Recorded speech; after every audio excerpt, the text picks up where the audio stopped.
Tahun 3023. Bayangin saat itu kamu berumur 23 tahun. Dan bayangin kamu adalah generasi terakhir Adolf Hitler. Suatu hari kamu mengetahui sejarah bahwa kakek moyangmu itu telah melakukan banyak kejahatan di masa lampau. Dan kamu tidak ingin namamu selalu dikenang dengan peristiwa itu. Kamu bekerja keras seumur hidupmu hingga suatu hari kamu bisa menciptakan mesin waktu. Maka berangkatlah kamu ke tahun 1889 untuk membunuh kakek moyangmu itu. Dan kamu berhasil melakukannya. Kamu bangga pada dirimu sebab kamu telah berhasil menyelamatkan jutaan nyawa manusia dalam tragedi yang seharusnya terjadi. Tapi sekarang masalahnya adalah, jika kamu membunuh kakekmu, maka salah satu orang tuamu pun tidak pernah ada. Begitupun dengan kamu. Dan jika kamu tidak ada, siapakah yang membunuh Adolf Hitler? Paradoks ini dikenal dengan Grandfather Paradox. Paradoks ini sekilas tampak tidak masuk akal, terutama jika garis waktu hanya bergerak ke satu arah, seperti yang telah kita kenal selama ini melalui fisika klasik. Tapi benarkah demikian? Sebab superposisi dalam mekanika kuantum menyatakan sebaliknya. Menurut teori tersebut, suatu partikel bisa berada dalam dua keadaan sekaligus dalam waktu yang sama.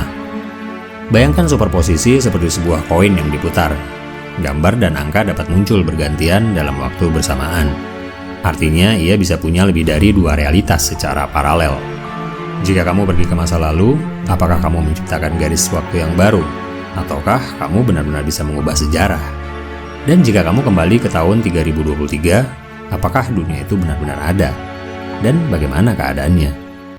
Jika konsep multiple reality ini diterapkan dalam Grandfather Paradox, maka kamu akan menemukan bahwa Adolf Hitler, yang merupakan kakek moyangmu, ada dalam keadaan mati dan hidup dalam waktu yang bersamaan.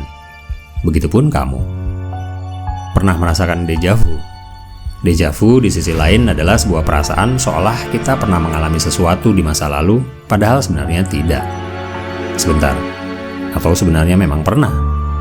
Bagaimana kita bisa yakin bahwa kita tidak sedang mengulangi sesuatu yang sebenarnya sudah terjadi? Sebab tidak ada cara pasti untuk mengetahuinya.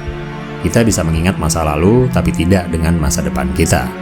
Dan oleh karenanya, kita tidak mengetahui bahwa apa yang akan terjadi sebenarnya sudah terjadi. Bagaimana jika déjà vu bukan cuma sekedar perasaan kita? Bagaimana jika ia adalah sekeping ingatan kita yang tersisa dari kemampuan otak kita, yang tidak cukup kuat untuk mengingat semua informasi dalam sebuah lingkaran waktu? Bagaimana jika waktu memiliki dimensi seperti kita, yang tidak hanya punya garis lurus ke depan, melainkan bisa bergerak ke segala arah?